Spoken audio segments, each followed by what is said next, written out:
మారుతుందని కూడా తెలుసుకున్నాం. ఓకే, ఇప్పుడు ఇవాల్టి ఇది విషయానికి వెళ్దాము. కొత్తది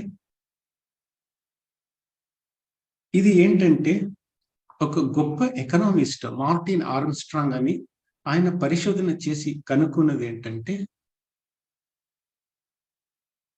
ఈ యొక్క పాశ్చాత్య నాగరికత అనేది పతనమయ్యే సమయం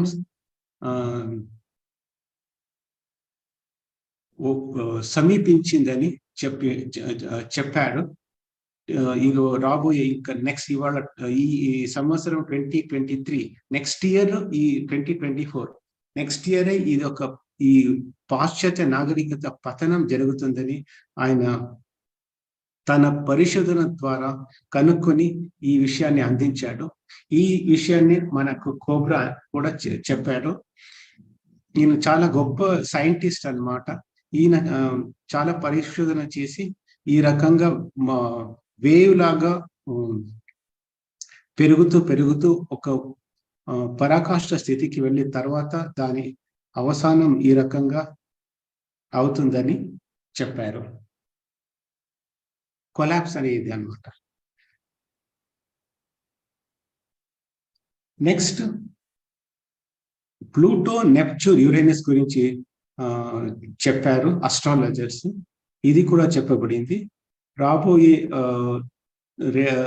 1.5-2 years లో, అంటే 2025 లో ఒక విశిష్టమైన ఒక అస్ట్రాలాజికల్ అలైన్మెంట్ అనేది జరగబోతోంది. ఇది ఏంటంటే ప్లూటో, యురేనస్, నెప్ట్యూన్ ఒక త్రిభుజాకారంలో ఒక కంజంక్షన్ అనేది ఏర్పడుతుంది. ఈ గ్రహ సంయోగం చాలా చాలా పవర్ఫుల్ గా ఉంటుంది.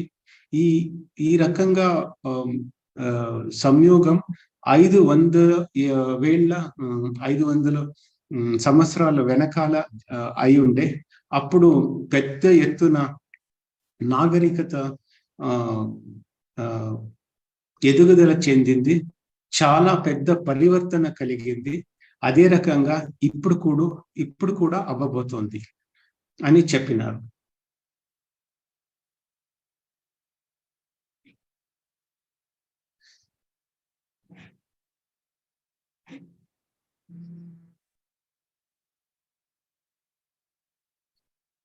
ఇలాగే ఈ అస్ట్రాలజికల్ ఆస్పెక్ట్స్ 2025 లో ఈ యురేనస్, నెప్ట్యూన్, ప్లూటో అంటే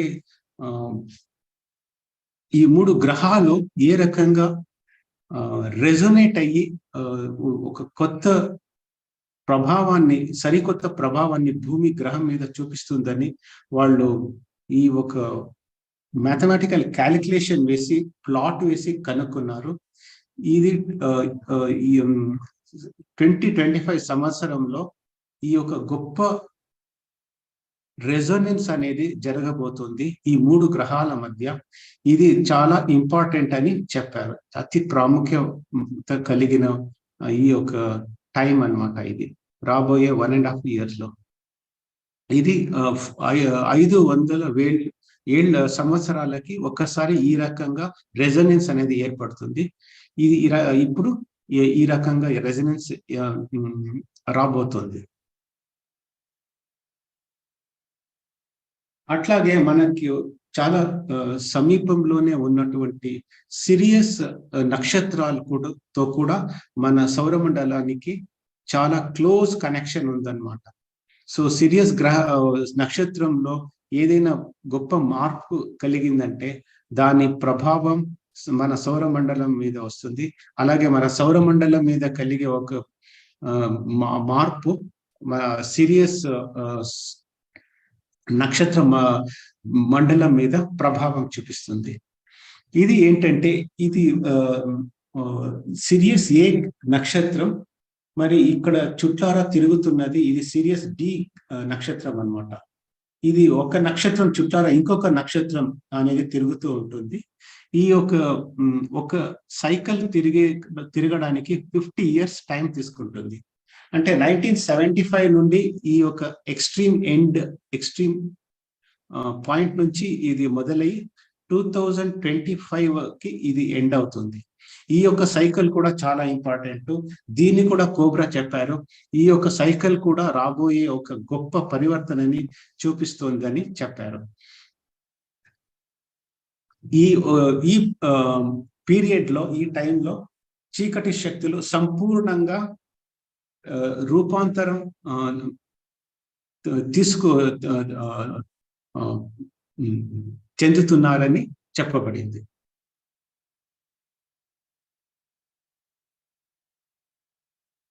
అసెన్షన్ పోర్టల్ 2025 దీని గురించి తెలుసుకుందాం.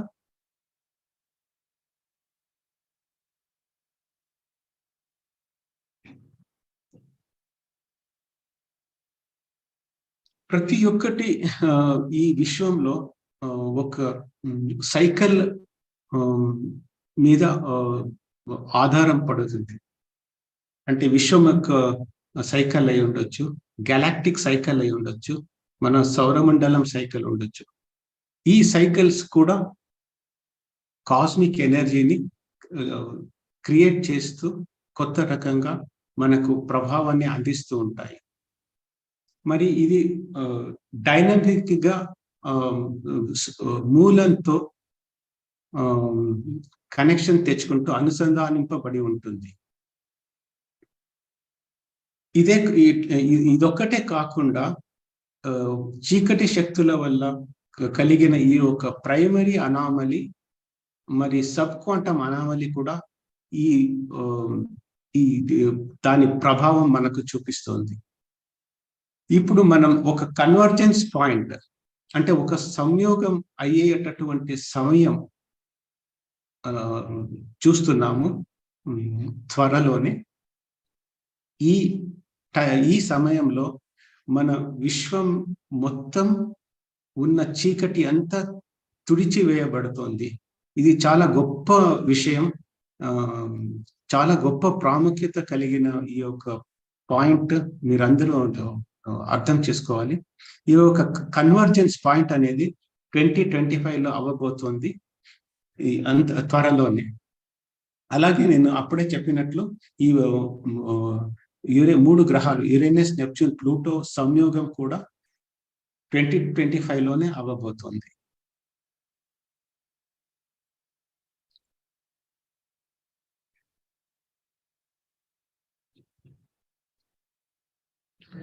ఓకే, సో ఇది అప్పుడే చెప్పాను, ఇది రిపిటేషన్ అవుతుంది. నెక్స్ట్ స్లైడ్ వెళ్తాము. సో ఇక్కడ ఇంకొకటి లాస్ట్ పాయింట్ ఏంటంటే, ఈ ఒక ప్రభావం ఎంత పవర్ఫుల్ గా ఉంటుందంటే ఇది ఎవ్వరు ఆపలేరు, ఎవ్వరు రెసిస్ట్ చేయలేరు. మరి ఇది గొప్ప అవేకనింగ్, మరి గెలాక్టిక్ కాంటాక్ట్ కి దారి తీస్తోంది. ఓకే, ఇప్పుడు కొన్ని డెఫినేషన్స్ అనేది తెలుసుకుందాం. క్వాంటమ్ ఫీల్డ్ అంటే ఏంటి అని కొంచెం తెలుసుకుందాం. ఇది ఒక క్వాంటమ్ ఫీల్డ్ అనేది ఒక మనం పదార్థం అనేది తెలుసు, మ్యాటర్ అనేది, అలాగే ఎనర్జీ అనేది కూడా తెలుసు. కానీ పదార్థాన్ని చాలా సూక్ష్మంగా చూసినట్లయితే అది పదార్థంగా ఉండదు, అది ఎనర్జీగా మారిపోతుంది. సో పదార్థాన్ని సూక్ష్మ స్థాయిలో చూసినట్లయితే అది ఒక ప్యాకెట్ ఆఫ్ ఎనర్జీ లాగా చెప్పబడింది. మరి పెద్ద సైంటిస్ట్ డేవిడ్ టాంగ్ ఏమంటారంటే, ఈ యొక్క బిల్డింగ్ బ్లాక్స్ ఏదైతే ఉందో మన విశ్వంలో, అది పార్టికల్స్, కణాలతో కాదు మనం నిర్మాణం చేసేది విశ్వాన్ని, క్వాంటమ్ పార్టికల్స్ ద్వారా నిర్మాణం చేస్తున్నామని చెప్పారు.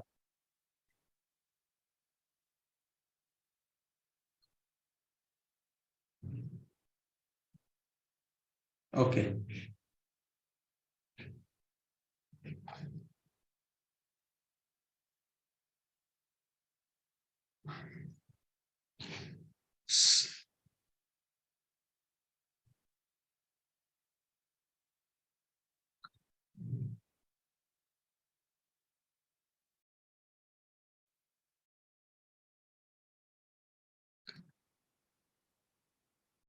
ఓకే.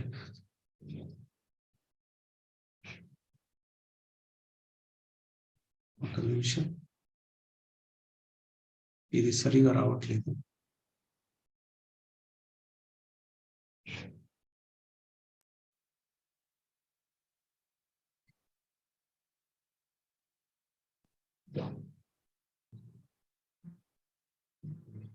సో ఇప్పుడు సబ్ క్వాంటమ్ అనామలీ మరి క్వాంటమ్ అనామలీ ఏ రకంగా ఉంటుందంటే, ఈ ఈ రకంగా కనిపిస్తుంది మీకు.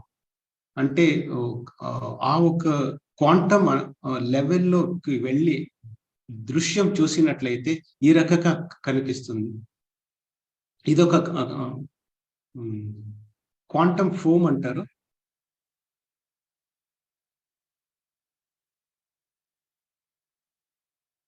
ఓకే. ఇప్పుడు ఇంకొన్ని విషయాలు తెలుసుకుందాము ఈ క్వాంటమ్ అనామలీ గురించి. క్వాంటమ్ అనామలీ లేదా సబ్ క్వాంటమ్ అనామలీ అంటే ఆ క్వాంటమ్ స్థలంలో ఉన్నటువంటి ఒక క్రమరాహిత్యం. అంటే విశ్వం సూక్ష్మ స్థాయిలో కూడా ఒక పద్ధతిలో ఒక క్రమంతో, స్వచ్ఛమైన క్రమంతో కలిగి ఉండాలి. కానీ అలా కాకుండా ఇందులో ఒక క్రమరాహిత్యం అనేది ఏర్పడి ఉంది మన విశ్వంలో, ఈ సబ్ క్వాంటమ్ లెవెల్లో మరి క్వాంటమ్ లెవెల్లో. ఎందుకంటే ఇది చీకటి శక్తుల ఒక ప్రభావం వల్ల ఈ రకంగా క్రమరాహిత్యం అనేది ఏర్పడి ఉంది. ఈ క్రమరాహిత్యం ఈ రకంగా ఉండడం వల్ల మనకు మన జీవితంలో ఇబ్బందులు ఏర్పడుతుంది. ఇప్పుడు ఎందుకు ఈ రకంగా ఏర్పడిందని మనం సైంటిఫిక్ గా కొంచెం అర్థం చేసుకుంటాము.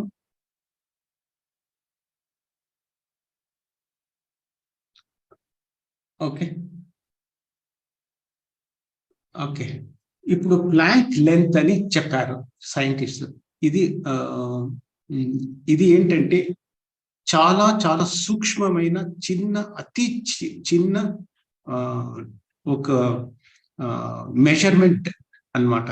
దీనికన్నా చిన్నది మనం దర్శించలేము ఈ విశ్వంలో. అంత చిన్న డిస్టెన్స్ అన్నమాట. ప్రోటాన్ అనే ఒక మూల పరమాణు కణం ఏదైతే ఉందో అది దాని సైజు ఇంత ఉంటుంది. ఈ ప్రోటాన్ కంటే ఇది 100 బిలియన్ టైమ్స్ ఇంకా చిన్నదిగా ఉంటుంది ఈ ప్లాంక్ లెంత్ అనేది. దీని ప్రాముఖ్యత ఏంటి? ప్లాంక్ లెంత్ అంటే ఈ ఈ ఇంత చిన్న ఒక మెజర్మెంట్ కన్నా మనం లోతుగా వెళ్ళినట్లయితే దాన్ని మనం దర్శించలేము, దాన్ని నేరుగా చూడలేము. మనమే కాదు, గెలాక్టిక్ మాస్టర్సే కానీ, మన పై తలాల్లో కానీ ఎవరైనా సరే వాళ్ళ టెక్నాలజీతో ఈ యొక్క లెంత్ కన్నా చిన్నదాన్ని వాళ్ళు చూడలేరు నేరుగా. సో చీకటి శక్తులు ఏం చేశాయంటే ఈ యొక్క లెంత్ కన్నా లోతుగా వెళ్ళి అక్కడ క్రమరాహిత్యం అనేది సృష్టించాయి. అందువల్ల మనకు ఇబ్బందిని తీసుకొచ్చాయి అన్నమాట. సో క్వాంటమ్ స్కేల్ అనేది ప్రోటాన్స్, ఎలక్ట్రాన్ ఏదైతే సైజ్ ఉందో అందులో ఆ సైజ్ ని క్వాంటమ్ స్కేల్ అంటారు. సో ఆ స్కేల్లో కలిగే క్రమరాహిత్యాన్ని క్వాంటమ్ అనామలీ అంటారు. అలాగే ప్లాంక్ లెంత్ అని ఏదైతే చెప్పారో 1.6 × 10⁻⁻35 మీటర్స్, ఈ స్కేల్ కన్నా తక్కువ స్థాయిలో వెళ్ళి అక్కడ క్రమరాహిత్యం సృష్టించిందంటే దాన్ని sub quantum anomaly, sub quantum క్రమరాహిత్యం అని చెప్పబడింది. ఓకే. ఇప్పుడు కొన్ని యానిమేషన్ చూస్తాము. మీకు యాటమ్ అంటే ఏంటి? ఏ రకంగా ఉంటుంది? మరి ఆహ్, స్ సబటామిక్ పార్టికల్స్ ఉప పరమాణువులు ఏ రకంగా ఉంటుందని కొంచెం యానిమేషన్‌తో చూపిస్తాను. అప్పుడు మీరు ఈ ఊహ చేసుకోవడానికి సులభం అవుతుంది. చూడండి, ఇదంతా ఎలక్ట్రాన్స్ చుట్లా తిరుగుతోంది. దాన్ని అట్లాగే లోపల వెళ్లి ఆ చిన్న గోళాన్ని దాటుకొని లోపలికి వెళ్ళినట్లయితే లోపల న్యూక్లియస్ అనేది ఈ రకంగా ఉంటుంది. మళ్ళీ రన్ చేస్తాను చూడండి. ఎలక్ట్రాన్స్ తర్వాత లోపల అది లోపల న్యూక్లియస్.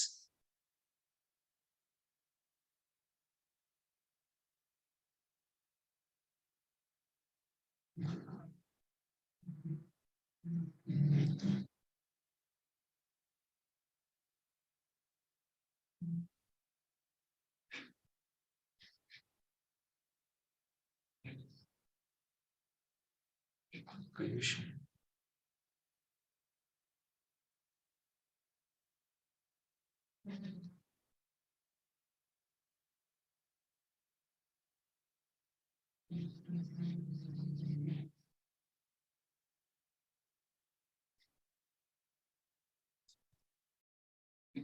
ఒక్క నిమిషం.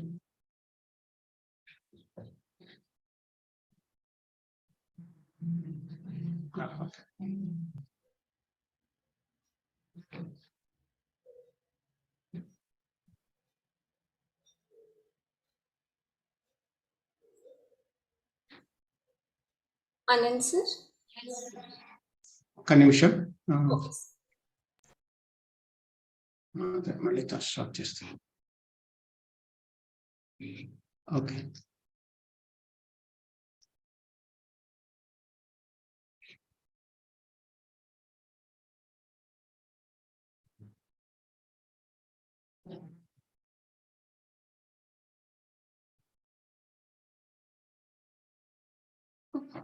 అవుతుంది.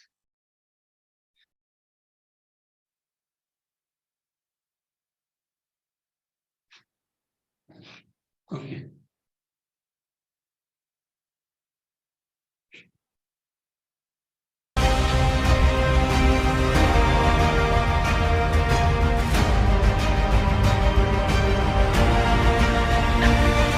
న్యూక్లియస్ ఈ రకంగా ఉంటుంది లోపల.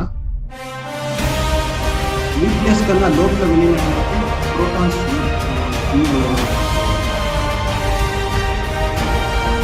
న్యూట్రాన్స్ ఉంటుంది. న్యూట్రాన్స్ లోపల క్వార్క్స్ అనేది చూడండి, ఇదే క్వార్క్స్.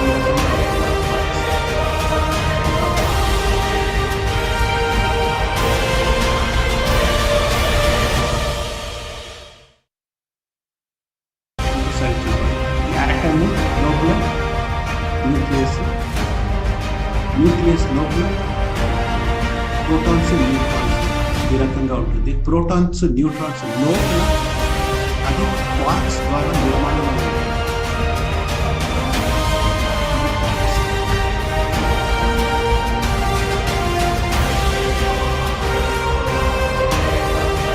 ఈ క్వార్క్స్ నిజంగా క్వాంటం అణువులు అనేది ఈ క్వార్క్స్ స్థాయిలో చీకటి శక్తిని నిర్మాణం.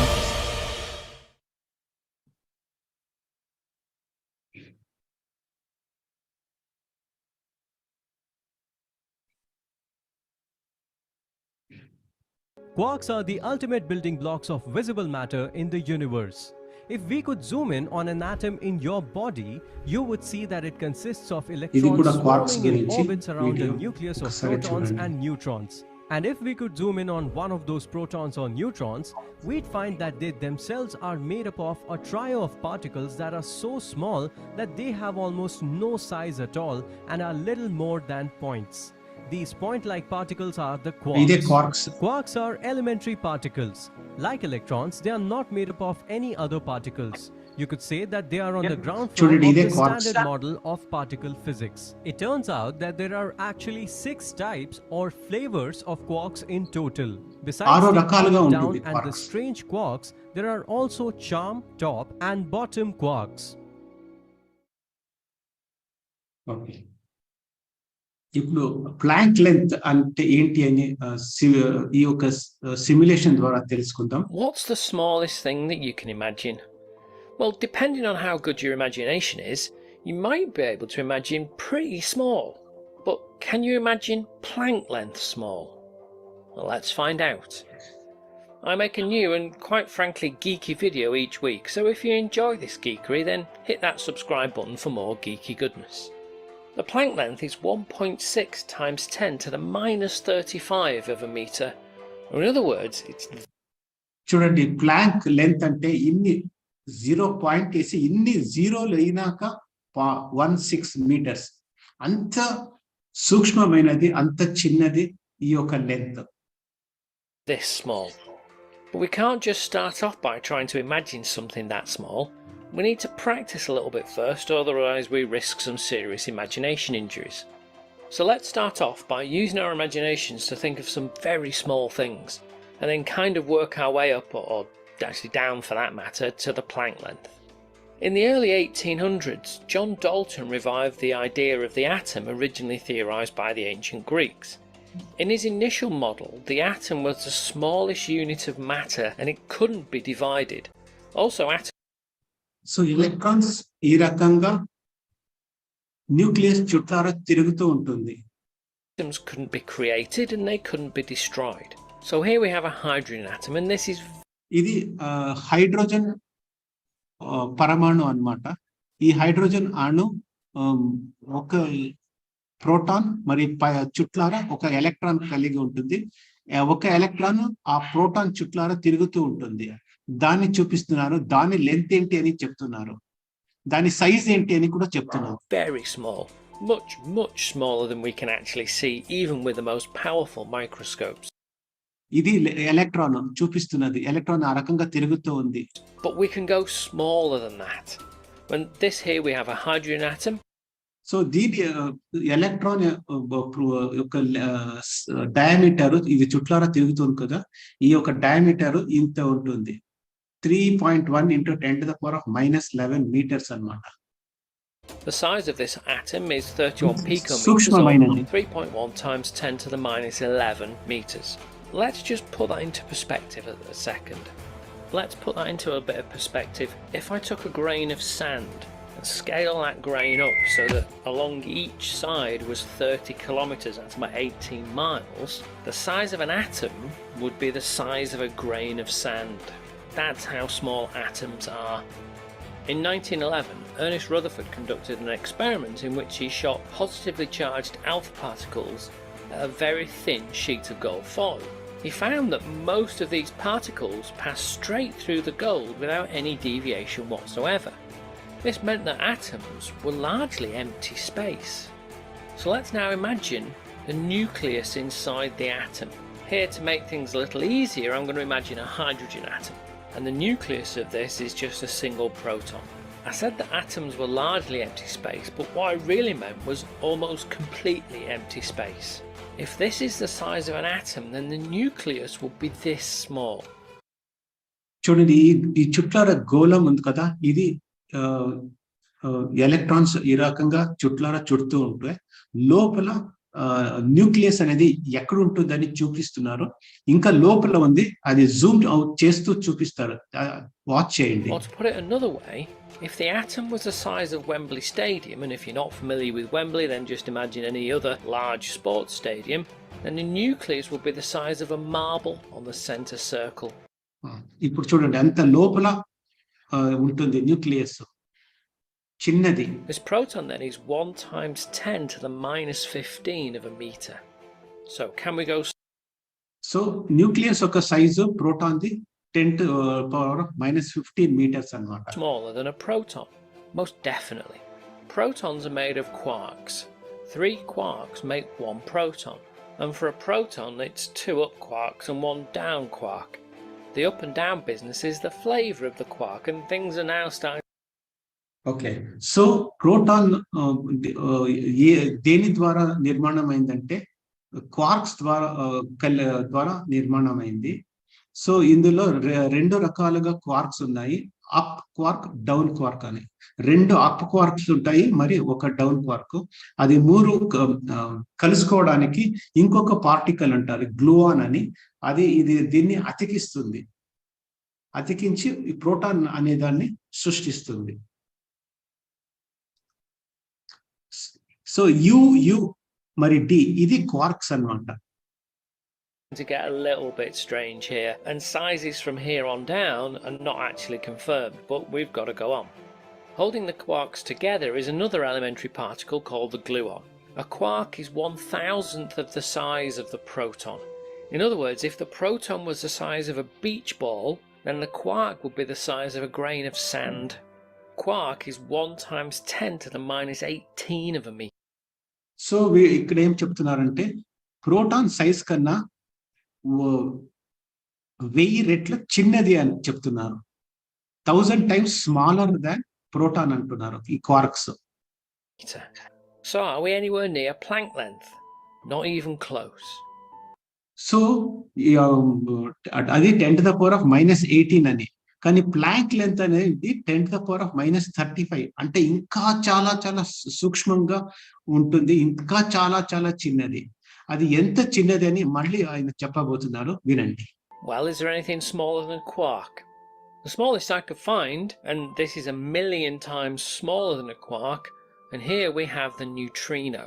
This means that a neutrino is 1 times 10 to the minus 24 of a meter. Let's put that into perspective. So neutrino అనేది కూడా చాలా సూక్ష్మమైన, చాలా చాలా సూక్ష్మమైన ఒక పార్టికల్. దాని సైజు వచ్చి 10 to the power of -24 అన్నమాట. Quark was a kilometer in diameter, then a neutrino would again be the size of a grain of sand. Surely now we must be nearly at Planck length. Still nowhere near. Planck length is 100 billion times smaller than even a neutrino. But before we finally try... so Planck length అనేది neutrino అనే ఒక సూక్ష్మాతి సూక్ష్మ కణానికన్నా 100 billion times చిన్నది, smaller than that అని చెప్పబడింది. ఇంకా మీరు ఎంత సూక్ష్మంగా ఉండొచ్చు ఈ ప్లాంక్ లెంత్ అని ఇమాజిన్ చేసుకోండి. Try to visualize this. Let's learn a little bit about the Planck length. Well, how did we get to this unbelievably small size? I'm not going to delve into the maths too deeply, but there are 3 constants in the universe. Well, there are 3 that we're interested in, and because they're constants, they're always the same. There is the speed of light in a vacuum. This is always constant, no matter how fast you're travelling. Also, there's the gravitational constant, but we've come across that before, haven't we? There's also the Planck constant, and this relates a photon's energy to its frequency. So ఇక్కడ ఏం చెప్పబడుతుందంటే సూర్యుడి కాంతి వేగం ఒక fixed constant అన్నమాట. దాని value ఏదైతే ఉందో అది ఇక్కడ రాశారు. అట్లాగే గురుత్వాకర్షణ యొక్క కాన్స్టెంట్ అనేది కూడా ఇక్కడ కనుక్కొని ఇక్కడ రాయబడింది. అట్లాగే ప్లాంక్ లెంత్ అనేది రాశారు, ఎంత ఉంటుంది డిస్టెన్స్ అని. All of these constants have units associated with them, and it's possible to combine these constants together so that most of their units cancel out, and all we're left with is a length. That length is the Planck length. So why is it important? Well, by our current understanding of physics, it's impossible to measure anything smaller than this length. So ఇది quantum form అన్నమాట. So quantum ప్రపంచాన్ని ఇప్పుడు చూస్తున్నారు.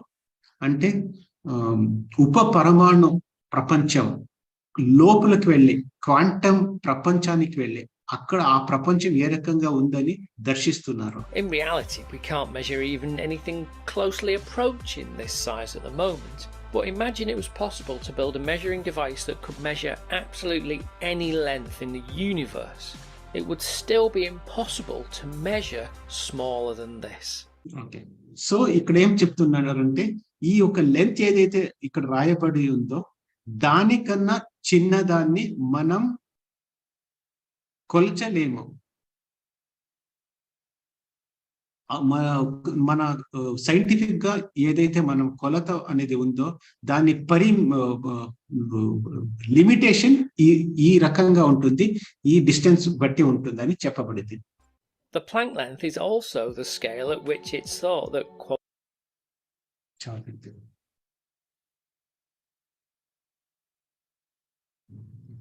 with the naked eye. The human egg cell is halfway. What I mean by that is it's halfway in size between the Planck length at one extreme, and at the other extreme we have the size of the observable universe. Let me put this another way. If this tiny egg cell here was scaled up so that it was the size of the observable universe, that's all 2 trillion galaxies, then the Planck length will be the size of this egg cell. That's really, truly tiny. Well, it's time to come back to our normal scale and think. Okay.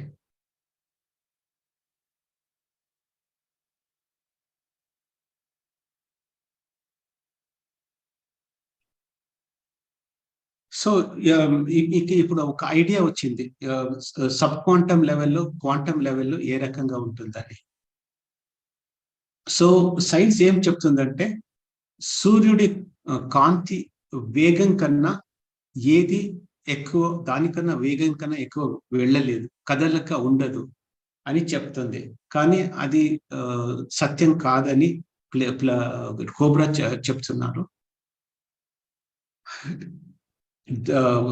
సూర్యుడి కాంతి కన్నా వేగం కన్నా ఎక్కువ వేగంతో కదిలే కణాలు విశ్వంలో చాలా ఉన్నాయి, అందులో టాకియాన్ అనేది ఒకటి అని చెప్పాడు. అంతేకాకుండా ఈ ప్లాంక్ లెంత్ అనేది నేను ఏదైతే చెప్పానో దానికన్నా సూక్ష్మంగా వెళ్ళి చీకటి శక్తులు క్రమరాహిత్యాన్ని సృష్టించాయి. దాన్నే సబ్ క్వాంటమ్ అనామలీ అంటారు.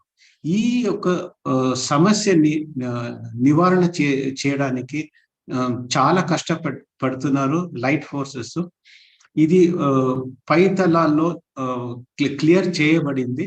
ఇప్పుడు భూమి మీద భౌతిక స్థాయిలో ఈ యొక్క సబ్ క్వాంటమ్ అనామలీ అనేది తుడిచివేయబడుతోంది. ఇది నేరుగా చేయలేరు, కానీ ఇండైరెక్ట్ గా అది క్లియర్ అయ్యేటట్టుగా వాళ్ళ టెక్నాలజీ డెవలప్ చేశారు. ఆ యొక్క టెక్నాలజీనే హ్యామర్ ఆఫ్ థార్ టెక్నాలజీ లేదా జాల్నీర్ టెక్నాలజీని చెప్పబడింది. దీని ద్వారా వాళ్ళు క్వాంటమ్ అనామలీ కాకుండా సబ్ క్వాంటమ్ అనామలీ లేదా సబ్ క్వాంటమ్ క్రమరాహిత్యం సమస్యను కూడా నివారణ చేస్తున్నారు.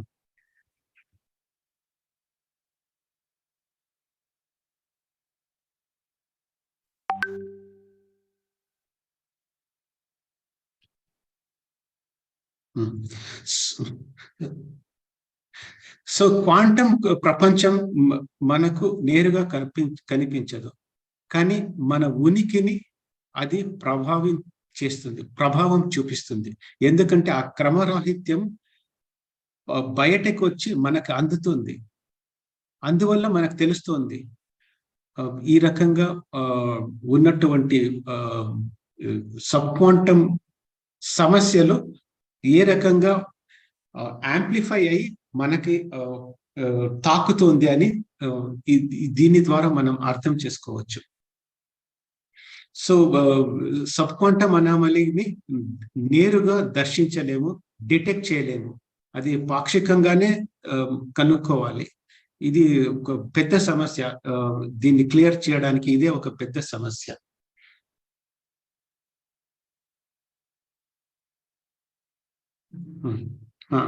ఈ యొక్క సబ్ క్వాంటమ్ అనామలీ ఏదైతే ఈ భౌతిక స్థాయిలో క్లియర్ అవుతుందో అప్పుడు మనం పరిపూర్ణంగా విముక్తి పొందగలుగుతాము ఈ యొక్క చీకటి శక్తుల నుండి.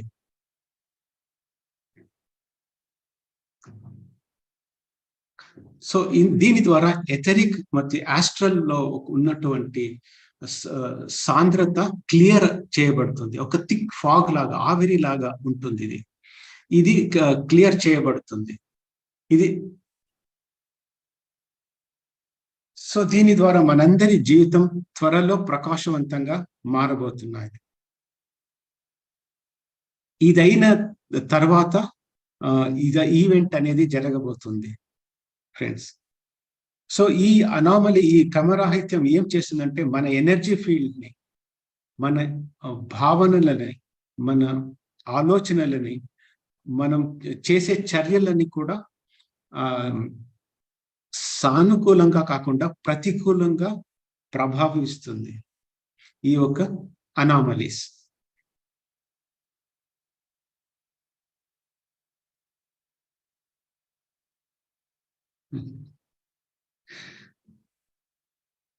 ఓకే,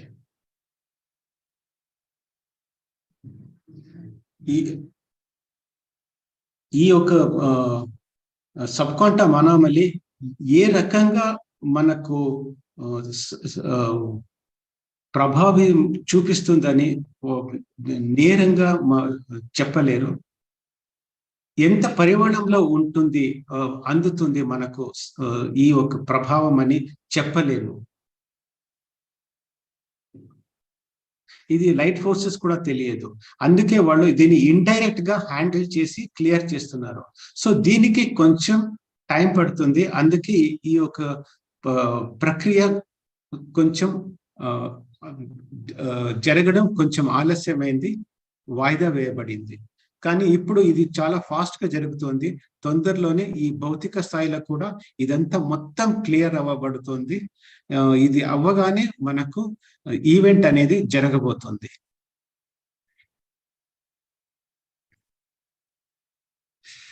ఓకే, సో ఇది జాల్నియర్ అనేది ఒక లైట్ ఫోర్సెస్ యొక్క స్పెషల్ ఆపరేషన్. ఈ సబ్ క్వాంటమ్ అనామలీని, క్రమరాహిత్యాన్ని మూలాలతో తుడిచివేయడానికి వాళ్ళు కనుక్కున్న ఒక టెక్నాలజీ అన్నమాట. ఇది ఏ రకంగా అంటే ఒక చీకటి శక్తి అక్కడ ఉండి బ్యాక్గ్రౌండ్ లో ఉండి చీకటి ప్రభావం చూపిస్తూ ఉంటుందంటే అది దాని నుండి వెలువడే negative thought patterns, negative emotions, మరి ఎనర్జీస్ అది కనుక్కొని అది దాన్ని నివారణ చేయడానికి చర్యలు తీసుకుంటుంది ఈ యొక్క టెక్నాలజీ. అంతేకాకుండా ఈ జాల్నియర్ టెక్నాలజీ మైక్రో బ్లాక్ హోల్స్, మరి ఆరిక్ ఫీల్డ్స్ ఏదైతే వాళ్ళు చీకటి శక్తులు నిర్మాణం చేశారో మన ఎథరిక్ బాడీలో, ఆస్ట్రల్ బాడీలో, మెంటల్ బాడీలో, కాజల్ బాడీలో, అదంతా క్లియర్ చేస్తున్నారు. సో ఇది 26,000 ఏళ్ల నుంచి ఈ రకంగా వాళ్ళు అదుపులో తీసుకొచ్చి ఈ రకంగా విధ్వంసం సృష్టించారు. ఇది క్లియర్ చేయడానికి ఇంత టైం పట్టింది. ఇప్పుడు మనం చివరి భాగంలో ఉన్నాము. త్వరలోనే అన్ని సమస్యల నుండి బయటపడుతున్నాము.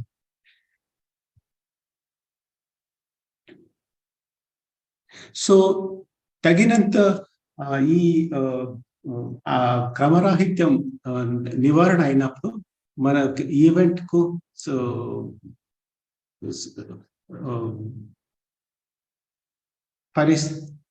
ఈవెంట్ జరగడానికి పరిస్థితి క్లియర్ అవుతుంది.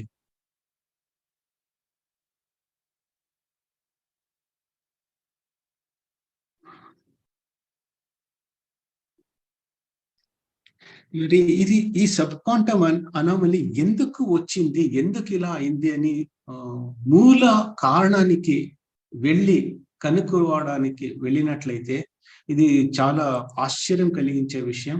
ఇది ఏంటంటే మన విశ్వం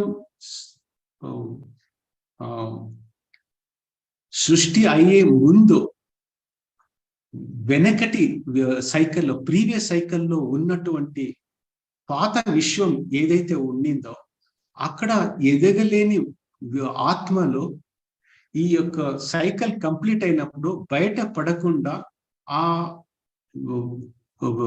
పాత విశ్వంలో ఇరుక్కుపోయి అందులోనే ఉండిపోయారు. సో ఈ విశ్వం కాంట్రాక్ట్ అయినప్పుడు అంత బ్లాక్ హోల్ లాగా అంత ఒక పాయింట్ కి వచ్చి ఇంప్లోజన్ లాగా అయ్యేటప్పుడు వాళ్ళు దాని నుండి అసెన్షన్ ద్వారా బయట పడలేక అందులో ఇరుక్కుపోయి వాళ్ళ గుర్తింపును కోల్పోయారు. వాళ్ళ ఆత్మ ఒక లక్షణం ఏదైతే ఉంటుందో అదంతా కోల్పోయి వాళ్ళ గుర్తింపును కూడా వాళ్ళు కోల్పోయి ఆ యొక్క వికారమైన ఒక స్థితిలో ఇరుక్కుని ఉండిపోయారు. ఈ రకంగా వాళ్ళు ఉండిపోవడం వల్ల వాళ్ళు ఆ ఒక సబ్ క్వాంటమ్ లెవెల్లో ఉండిపోయారు. ఎన్నో బిలియన్స్ ఆఫ్ ఇయర్స్ ఆ రకంగా ఉండిపోయారు. మనం స్వాతంత్రం లేకుండా ఒక 10 ఏళ్ళు 20 ఏళ్ళు ఉండాలన్నా మన జీవితంలో అమ్మా ఏ రకంగా ఉండాలి, ఎలా ఉండాలి అని భయపడతాం.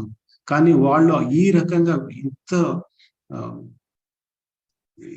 ఘోరమైన పరిస్థితుల్లో వాళ్ళు ఇరుక్కొని బిలియన్స్ ఆఫ్ ఇయర్స్ అట్లాగే పడిపోయి ఉన్నారు. వాళ్ళ కాన్షియస్నెస్ ఆ రకంగా లాక్ అయి పడిపోయింది. ఇది పాత విశ్వంలో జరిగినది. వాళ్ళు అలాగే ఉండిపోయారు కాబట్టి వాళ్ళని బయటికి తీసుకురావడానికి మళ్ళీ భగవంతుడు మళ్ళీ కొత్తగా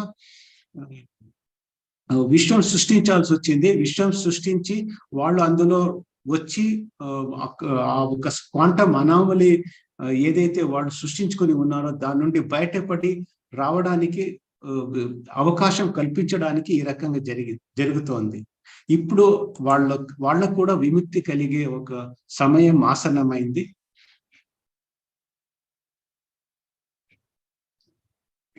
ఓకే,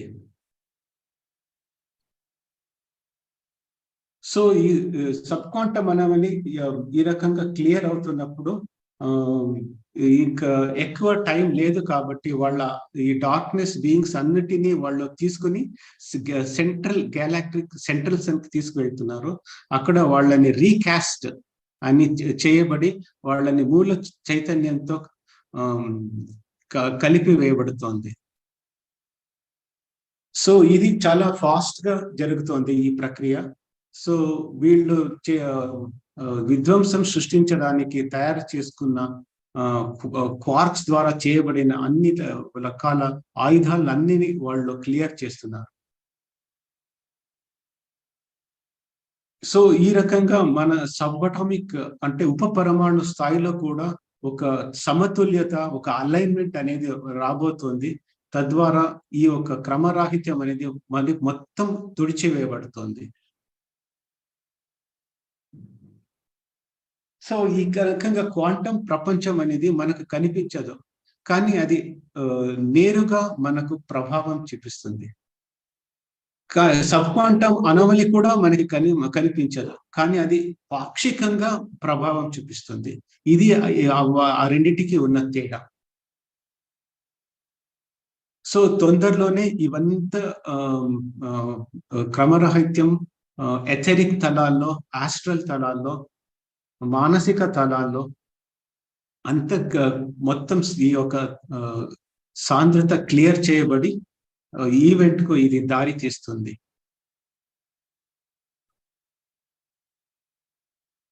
సో ఎగ్జాక్ట్ గా ఏ టైంలో ఇది ఈవెంట్ అనేది జరగబోతుందని చెప్పలేము, కానీ 80% ఛాన్సెస్ ఉంది అని కోబ్రా చెప్తున్నాడు. రాబోయే 2 సంవత్సరాల లోపల ఇది ప్రక్రియ మొదలవుతుందని కోబ్రా చెప్తున్నారు.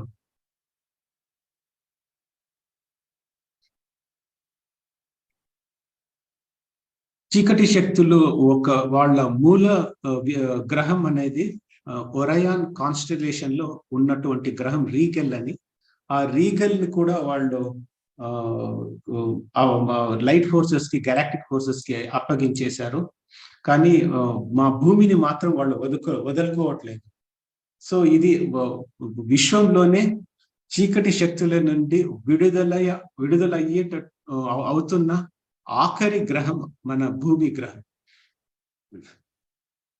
సో మనకు విముక్తి కలిగినట్లయితే ఈ మొత్తం విశ్వానికి విముక్తి కలిగినట్లే.